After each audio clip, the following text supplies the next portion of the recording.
Yo conocí a Oswald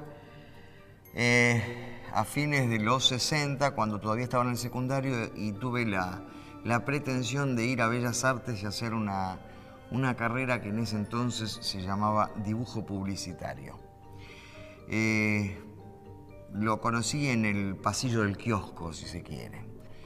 Y lo conocí porque alguien me dijo, ¿sabes quién es ese tipo? A raíz de una conversación, ¿no? Me dice, ese es el que dibuja Sonoman. Y yo le estuve dando vueltas un tiempo hasta que al final, bueno, no pude conmigo mismo, me le acerqué en el kiosco, que era el lugar donde uno encontraba a los profesores de la escuela, y le dije, a usted es el que dibuja Sonoman. Se puso colorado y me lo agradeció.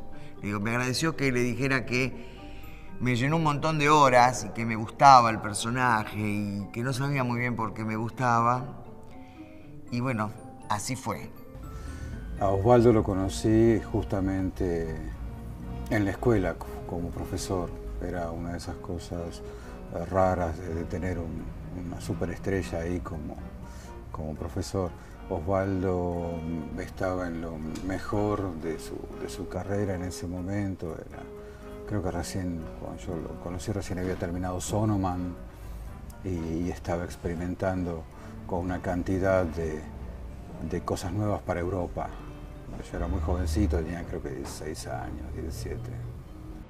Yo no soy amigo, o nuestra amistad no comenzó siendo yo amigo de Oswald, sino de Osvaldo Viola. Y esto para mí es importante porque no llegué a él a través de la historieta o de mi admiración como historietista, sino a través de un amor en común, un amor que todavía hoy compartimos, que es la figura de Borges. Lo conocí cuando yo tenía ya la librería instalada en Quilmes, tenía muy pocos amigos, recién llegaba, y bueno, vino un día una persona acompañada por otro amigo a la librería y me preguntaron, me han dicho que acá hay un fanático de Borges. Nosotros también lo somos. Entonces dije, bueno, soy yo. Y ahí nomás fuimos a tomar un café y ahí comenzó una amistad que se prolongó a través de todos estos años. Yo diría que hace más de 30 y pico de años que no lo conozco y que no sé dónde, a mí creo que me gustaría que quedara ahí, no sé dónde lo conocí, sé que nos hemos cruzado en algún museo, en artes visuales, con colegas, y bueno, para mí siempre fue una satisfacción mantener la amistad que siempre tuvimos, encontrarnos periódicamente, y a veces han pasado un año o dos, y hubo momentos sí que nos encontrábamos y tomamos café juntos, y que lo seguimos haciendo actualmente, ¿no? Mi nombre es Osvaldo Walter Viola y de ese Osvaldo Walter salió el Oswald, como una idea muy de juventud que se me ocurrió hace muchos años. Yo creí que había creado a Oswald, pero en realidad lo que había creado era una prisión, porque después no me pude liberar más de él. Fue toda una experiencia. Y fue a partir de haber estado yo inscrito en una escuela por correspondencia, y un día, te hablo cuando yo tenía 15 años, y un día fui a pagar y me había olvidado el número que te dan ellos de inscripción, qué sé yo. Entonces me dice, ¿tu apellido Viola? Me dice, ¿Viola cuánto? Porque tengo 3 acá. Y en ese momento, a los 15 años, yo dije, si los 3 nos vamos a dedicar al dibujo, la gente nos va a confundir. Y ahí nació la idea del Oswald. Es cuando yo no era nadie todavía. Y después seguí firmándolo, y un día me di cuenta que estaba preso de ese nombre.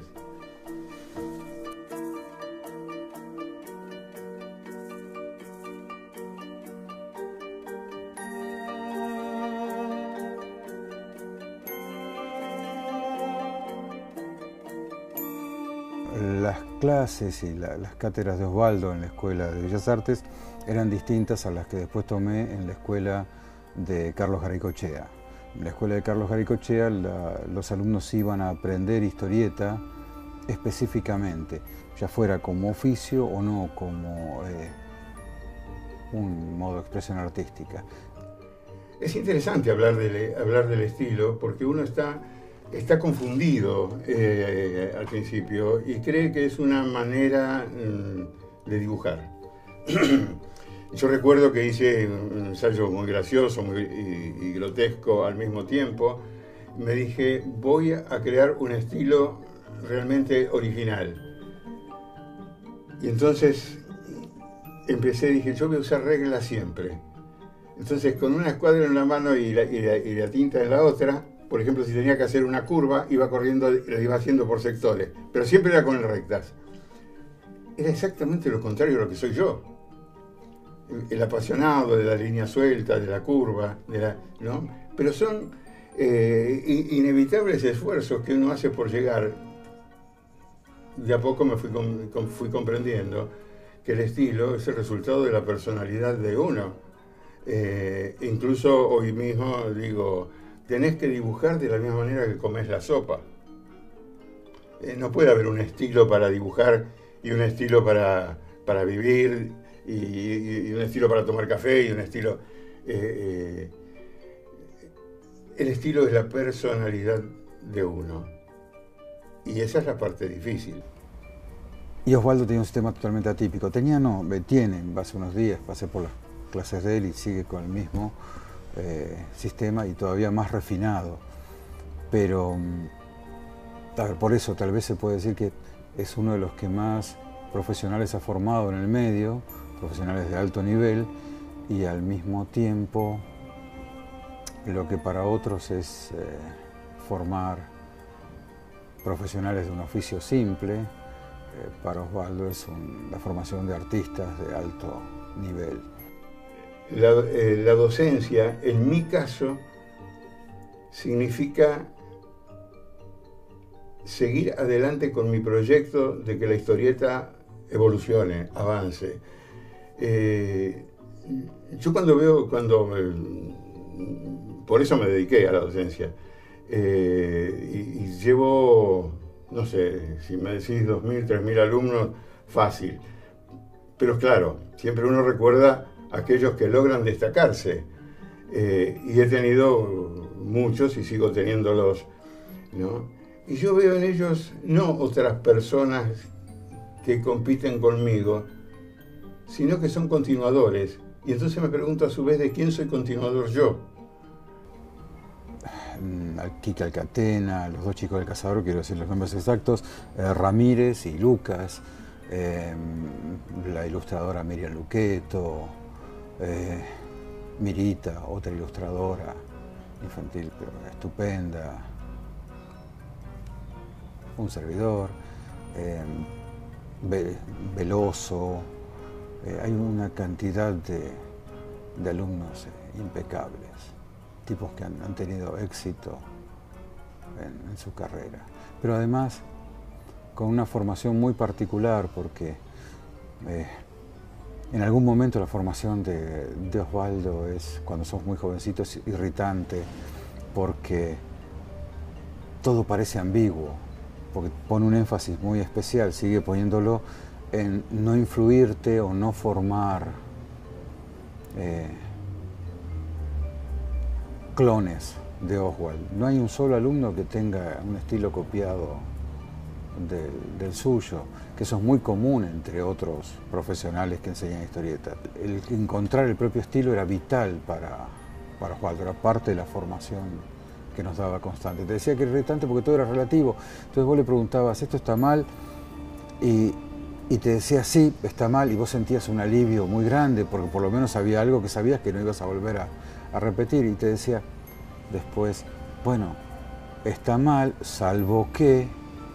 Y entonces todo era un salvo que, porque siempre te explicaba que lo que tenías eran herramientas narrativas, y las usabas según las necesitabas. El universo se extiende hacia el espacio, y se hace infinito y te da miedo.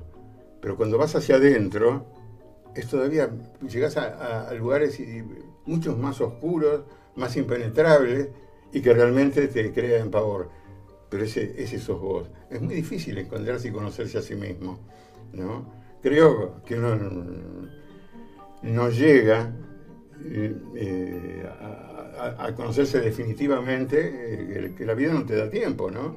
Que te vas a ir antes o en pleno proceso de ese conocerse, que además es fantástico, porque ¿qué es conocerse? Lo que me va a suceder mañana todavía no me sucedió y va a alterar ese conocimiento. Y entonces, lógicamente, se tiene que ver en mi dibujo. Es inevitable eso, ¿no? Y hay que dejarse llevar. Y es fantástico porque uno de pronto está produciendo dibujos distintos. Por ejemplo, he tenido que hacer historietas infantiles, historietas para revistas femeninas, historietas históricas, historietas donde se me pide un dibujo sumamente serio, y son todos dibujos distintos. Sin embargo, hay un algo que dicen que salen de una misma mano, de una misma mente, del mismo corazón, ¿no? De un mismo ente creador, en una palabra. Entonces, el estilo no es una forma que se repite y se repite y se repite, por más que cambies el dibujo. Porque uno tiene que estar abierto a la constante novedad, a la cosa que antes no fue hecha. Con respecto a los personajes, yo me identificaría con Sonoman. ¿Por qué? Primero porque soy de la generación que leyó historietas y soñaba con ser o Linterna Verde, o el Zorro, o Batman, y andar haciendo justicia por ahí. Pero Sonoman tenía una cosa particular, y es que era humano, casi diría que era argentino. Humano y argentino, o argentino y humano, no sé. ¿Por qué? Porque tosía, se ponía colorado. Creo que por ese motivo me gustaba tanto, me sigue gustando. Es un superhéroe que no es un superhéroe. Es un tipo como yo, como vos, metido a héroe, vaya a saber por qué circunstancias de la vida. Sonoman usaba el sonido para volar, las claves musicales. Me pareció de una creatividad muy fuera de esa época, ¿no? Muy avanzada estaba. En algún momento, yo era muy jovencito, empezaba a hacer se había decidido que iba a ser un profesional, y vi una historieta que guionaba Catulo Albiac, Aló, aquí la muerte, y había un episodio que se llamaba el viaje de la señora Fawcett. Y yo lo vi y flasheé mal y dije, bueno, puta madre, así es como se dibuja historieta. Esta es la historieta. No es solamente dibujar a un tipo musculoso sacudiendo una espada y rubias tetonas que estaban frente a él desfallecientes de amor. Era una historia, aparte el guión de Albiac era profundamente macabro y con un sentido del humor muy negro, muy inglés. Era bellísimo. Y el dibujo constante que variaba en cada episodio de Osvaldo era una búsqueda de ver qué más podía hacer. Yo lo vestí de superhéroe, pero fui fiel a mi pensamiento de no hacer un superhéroe, porque no es verdaderamente un superhéroe. Por más que exista el hombre araña, que es un muchacho con complejos y demás, Sonoman no es un hombre con complejos, pero es un hombre que se equivoca, por ejemplo. Es un hombre que en una de sus aventuras no fue derrotado, pero tampoco él triunfó totalmente.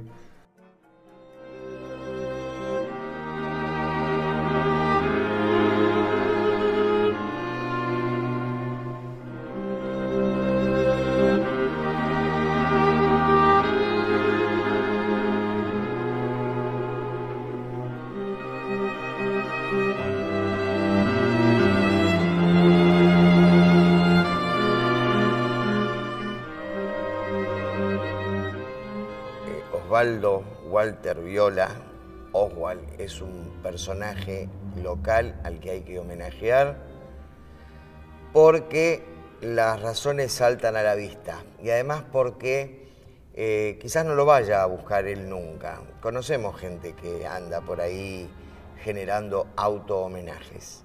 Y Osvaldo no lo va a hacer nunca. Se lo merece, es un tipo que ha hecho que se hable de Quilmes más allá de las fronteras inclusive del país. Cuando no lo conocían aquí en el país, en Europa era una figura. Creo que Osvaldo es un ciudadano al que hay que homenajear en cualquier lado. En Quilmes o fuera de Quilmes. Y si tenemos ciudadanos de ese tipo en otra ciudad, tendríamos que los quilmeños también homenajearlos. A medida que transcurría nuestra amistad, yo fui descubriendo a Osvaldo y muchas veces, casi como al pasar, mencionaba algunas cosas de su vida que a mí me sorprendían muchísimo. Por ejemplo, me decía, esta noche me tengo que quedar hasta tarde trabajando porque tengo que mandar mañana despachar una historieta. Y me decía, para Italia, por ejemplo. Entonces yo que no sabía, lo miraba y decía, ¿cómo para Italia? Sí, las obras mías se publican en España, Italia.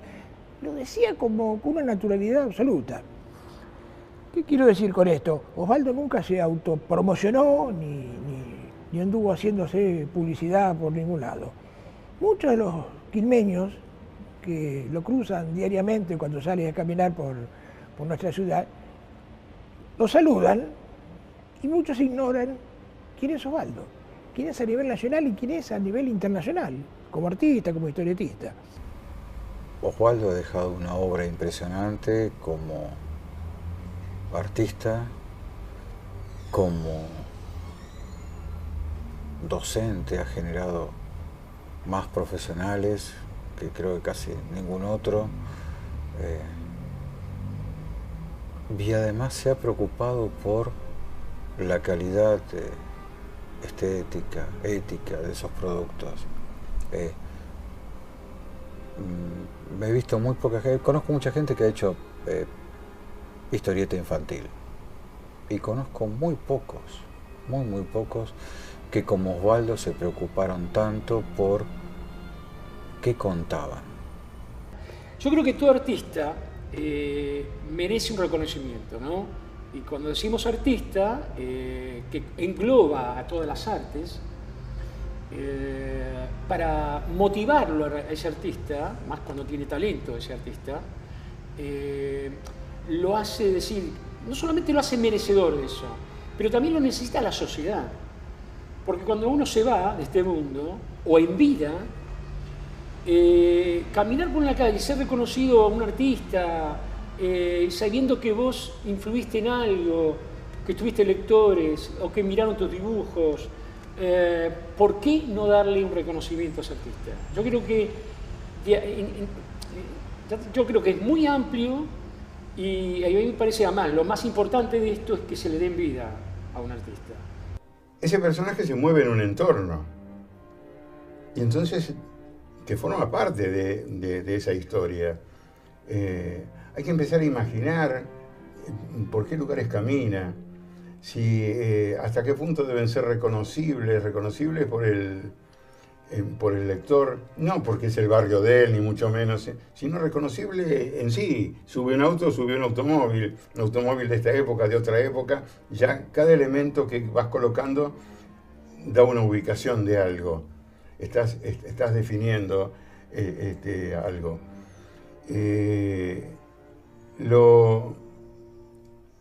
O sea, empezó a definirse lo que yo llamo el mundo en el que se mueven los personajes, que es igual que nosotros.